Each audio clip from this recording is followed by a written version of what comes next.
หมอยสูงค่ะหมอยสูงพี่ๆน้องๆผู้ปันแห้งข้าวใส่มะฮอมโกก็ค่ะเมื่อในก็เป็นวันที่16เดือนธันวาคมที่3ปี2525ในตอนรายการเฮาค่ะตอนในที่อ่อนเอาพี่ๆน้องๆเฮาค่ะมารับชมด้วยข่าวง้าวลองคืบหน้าเปิงเป็นพี่กึ่งกลางโขคามที่พระราม2กวนปังเฮ็ดให้มีคนรู้เส้นสายใจและบาดเจ็บตั้งนำตั้งหลายนะคะข้อมูลต่อถึงเมื่อว่ากลางค่ำในไหลรับรู้ลายจื้อเสียนจื้อก้นตีอันรู้เสียงสายใจกว่านะคะก้นตีอันรู้เสียงสายใจกว่านั่นค่ะ1จื้อห้องว่านายนราธรเยือกเย็นอายุราย39ปีเป็นก้นตีเจดอนปทุมธานีเป็นเอนจิเนียร์นะคะข้อที่2จื้อห้องว่านายรุจธรอายุราย47ปีเป็นก้นตีเจดอนนครราชสีมาอันนี้ก็เป็นหัวหน้าฝ่ายด้วยถึงการงานนะคะข้อที่3จื้อห้องว่านายสิทธิชัยเป็นก้นดีเจดอนนนทบุรีเป็นก้นเหตุการณ์ข้อที่4จื้อห้องว่านายซินกูอ่อง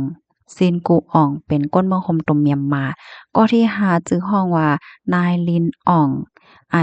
อันนี้ก็เป็นก้นเมืองโฮมตมเมียนมาค่ะเป็นแห่งการยานเมืองก้นเมืองโฮมตมเมียนมาว่าจังหนังไหนนะคะเมื่อพ้องที่อันเป็นนั่นนะคะเนาะก็มีคนเหตุการณ์ที่มีเจ้าหน้าที่ผู้มีผลพรและคนเหตุการณ์ทั้งสิ่งทั้งหมด37ก่อนะคะเฮียก็เลยทบทวนข้อมูลว่ามีคนแฮ่งเป็นจะเรียกว่าจั่งคนเหตุการณ์อันได้บาดเจ็บทั้งสิ่งทั้งหมดใน24ก่อค่ะเป็นผู้ชาย20ก่อนางหญิง4ก่อในก็เลยเอาตัวเจอเขาในส่งกว่าที่โรงยาตั้งสิ่งทั้งหมดยาวเนี่ยค่ะนอกเหนือสีนั้นเนี่ยก็ทบว่ามีคนเหตุการณ์ไรรับบาดเจ็บนะมันก็บาดเจ็บอิดออดเฮ็ดจังได๋ก็ได้มีอยู่มอก6ก่อนะคะปยก็มีคนเหตุการณ์อันหายหลายอันหายไว้2ก่ออันหายไว้2ก่อนั้นเป็นก้นเหตุการณ์ก้นเมืองโฮมตุ่มเมียมมาว่าไหนคะเมื่อเร็วในแต่ก็อันเจ้าหน้าที่ภูมิพลพรเขายืนยันเป็นทางการคนอันรู้เส้นสายใจกว่าแต่ก็เป็น5ก่อค่ะรายชื่อเขาก็จังหนังที่เฮาค่ะและรับถมกว่าเมื่อไกลนั้นยาวนะคะข้อมูลในค่ะเลยเปิงอีกมาที่ห้องการข่าวไทยรัฐออกไว้ค่ะและหันแม่นข่าวเงาโหนยก็เป็นอันใจอำลีจอมเต้ๆเนี่ยค่ะเนาะยก็และหันอะไรก็ปันตั้งหันถึงค่ะเนาะว่าที่พระราม2เนี่ยก็ปอกแน่ใจเป็นปอกอ่อนตั้งในค่ะว่าเมื่อก่อนก็ยามยินว่าอะไรเกิดขึ้นเปิงเป็นจังไหนเหมือนกันยาวเฮ็ดจังไหนคะเฮียก็ไล่หันหลายก็ปันตั้งหันถึงค่ะเนาะก็เป็นใจมลีจ้อมเฮ็ดจังได๋ค่ะนะมื้อนังแห่งการยานเมืองอันกว่าเหตุการณ์ว่าจังหวะจังได๋ค่ะเนาะก้นที่หอที่เฮิรนก็ไปมุงมองไว้อยู่ให้ในนั้นค่ะเนาะกูก็ยอคาเทียนกว่าเหตุการณ์นั้นค่ะเนาะบ่ได้เป็นก้นที่ไหลเมืองไหลเฮ็ดจังได๋เนาะกว่าเหตุการณ์ในก้นที่หอที่เฮิรนในก็มุงมองว่าไปมองอยู่เฮ็ดไหนสิส่ำกว่าเป็นเฮ็ดจังนั้นก็เป็นใจอำลีจ้อมในค่ะหลายๆก็ปันตั้งหันถึงจังหนังนั้นในค่ะแค่พังอันพี่น้องค่ะแลหันอยู่ในแต่ก็ตั้งฝ่ายภูมิพลพรค่ะเพิ่นก็มาจอยเทียมค่ะเนาะแล้วก็เอาน้องหมาเนี่ยค่ะมาจอยจ้อมซอกหาป้าจ้อมให้ได้นั่นค่ะน่ะเนาะเพราะว่าไรหาโพดเที่ยงลองคืบหน้ามันจังหือเนี่ยก็เดี๋ยวมาสืบเปิ้นแผ่ปันพี่น้องเฮาค่ะกว่าเที่ยงเนี่ยค่ะสำหรับพี่น้องค่ะใครเพิ่มเทียมก็เพิ่มเทียมมาไลใน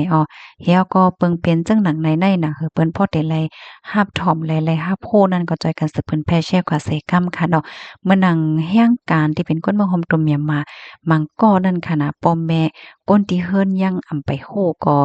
เต็มมีในกำนั้นแหละช่วยกันสืบเพิ่นแผ่แชร์กว่าใส่คำค่ะกำในค่ะที่มาอ่านตั้งหันถึงในค่ะเนาะข้อมูลแต่ก็มีกันหน้ายังก้อยในค่ะค่ะที่มาอ่านตั้งหันถึงอันพี่น้องค่ะไล่เตรียมมาดัง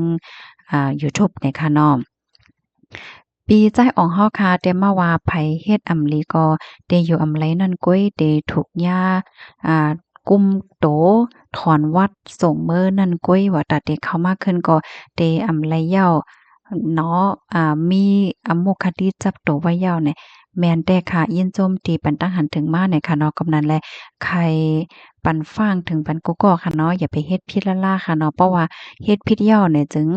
เหมือนหนังอัมโมหังว่าจะในตั้งพิษเนี่ยมันเด็กกึกโตในข่าวเพราะว่าเฮาคาดีกว่าเฮียงเนี่ยมันก็ติหยับป้าเสียงหมดเหย้าค่ะสั่งว่าเฮาคามีตั้งพิษกึกโตไว้เปิ้นเฮาว่ามีอัมโมมีปืนที่อันเฮาว่ายามเฮ็ดพิษในนั้นน่ะเนาะ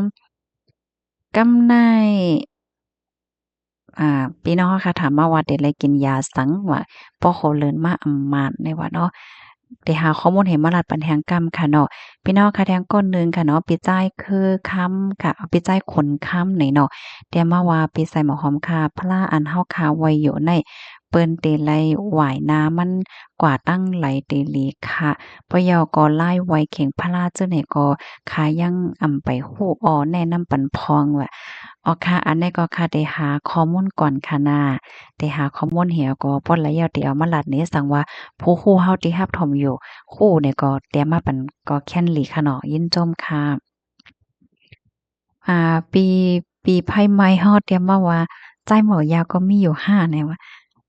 บ่ล่ะซื่อๆก็มันก็มีค่ะน่ะมื้อแล้วในไขว่าได้มันจื้อค่ะนะอันกว่าเหตุการณ์แสงม่วนเสื้อผ้าบ่ซื่อๆมันก็อ่ากว่าเฮ็ดแม่หมอกยาวว่าซังว่าจังไหนมันจะว่ามีผู้ใจกล้วยยาวแต่จะว่ามีนางยิ่งกล้วยยาวว่ามื้อแล้วในผู้ใจก็มียาวเฮ็ดไหนค่ะกำนั้นเนาะค่ะก็เลยเตรียมกว่าซึ่งนั้นไหนค่ะ มาแทงค่ะเนาะก้นจ้ายครึงนางยิ่งครึงเมี้ยวนั้นฮ้องว่าโพแม่นั่นน่ะค่ะมื้อแล้วก็วิจิน่ะเนาะนางยิ่งนั่นเนาะค่ะบางทีมันก็มีนั่นแต่เขาเหมือนจังหนังว่าเขาไอ้ก็ได้ไปไว้จอมตางเฮ็ดจังไหนนั้นค่ะนะมาแทงค่ะตีเว้งตั้งย้านนั่นว่าจ้อมจอกจ้อมเจียงมันอันเขาอำหันตึงมีตั้งน้ำอว่านั้นค่ะยินส้มค่ะที่เพิ่มเติมข้อมูลมาค่ะนะอบโอ้กันเลยค่ะใน1 ตอนในค่ะก็ได้มาอ่านทหารถึงแล้วก็ตอบปันทหารถึงพี่น้องเฮาหน่อยค่ะไม่ทรงปิใจายเกี่ยวใต้เฮาค่ะเนาะแต่มาว่าลองลุกเลินแรงแต่ก็ยุ่มยำว่าเป็นหมอกกุมแม่หมากกุมมันลับสิเป็นกุ้ยเนี่ยค่ะเนาะ ออกค่ะยินจมค่ะอันฝ่ายป้ายทรายเขาแต่ก็เพิ่นก็ว่าจังนั้นเนาะค่ะเนาะก็เพราะว่าหญิงเด้อในเมืองกวนเฮาค่ะในเฮ็ดให้เพิ่นฮ้อนจังสภาวะสิ่งแวดล้อมแฮ่งนั้นแหละเฮ็ดให้ฝนกว้านไอกองกว้านน้ำแห้งนั้นแหละมันก็เฮ็ดให้เป็นมาจังไหนเนี่ยค่ะว่าปีเฮาค่ะปีจ่ายกดเนี่ยค่ะเนาะแต่มาว่าข้าวเรือน4เรือน5ในกวนไฟกวนหมกลิ้นก้ำหรือกางหาวเลียงอยู่กุ้ยว่านั้นเนาะ หวังว่าพี่น้องค่ะได้เข้าใจฝ่ายป้ายซ้ายเอกันมั่นนำค่ะรุ่นเลยเนาะง่ายๆค่ะจะย่อค่ะเนาะฝ่ายป้ายซ้ายเขาได้ก็ว่าเฮ็ดจั่งนั้นยาวเนี่ยค่ะอ้อมาเที่ยงค่ะค่ะนี่ก็ยินจมได้เพิ่มเติมข้อมูลมาหน่อยค่ะเนาะ ใครมีตั้งหันถึงว่าสุดที่ว่าป้อเยิ่งอ้านตายอยู่ร่วมกันเมื่อนาเย้าในค่ะว่าเนาะซ้ำอำย่อมมาหน้ากันทั้งสองฝ่ายไม่ลองยุบย่อมหน่อยเนาะค่ะอันนี้ก็ได้เลยว่าพี่น้องค่ะถ่อมด้วยเสียงทั้งสองฝ่ายแล้วก็ปันตั้งหันถึงมาหน่อยค่ะเนาะก็ยินจมค่ะเป็นรองตีหลีค่ะนะข้าวเนี่ยก็มีตั้งจมซื่อค่ะเนาะพี่น้องค่ะตั้งยูทูบเนี่ยค่ะเนาะก็เพราะว่าถ่อมในได้หันเลยว่าถ่อมหลีกำเหลียวเนี่ยค่ะเนาะ อันนี้เป็นลองตีหลีค่ะนะยินชมค่ะปะนั้นค่ะที่ย้อนกึดการอ่านตาหันถึงมอร์กาไนก่อนค่ะเนาะย่อค่ะที่มาอ่านเที่ยงหน่อยค่ะนะยินชมนำค่ะย้อนให้อยู่เลยกินหวานในรถเพกันค่ะหมอยทรงค่ะ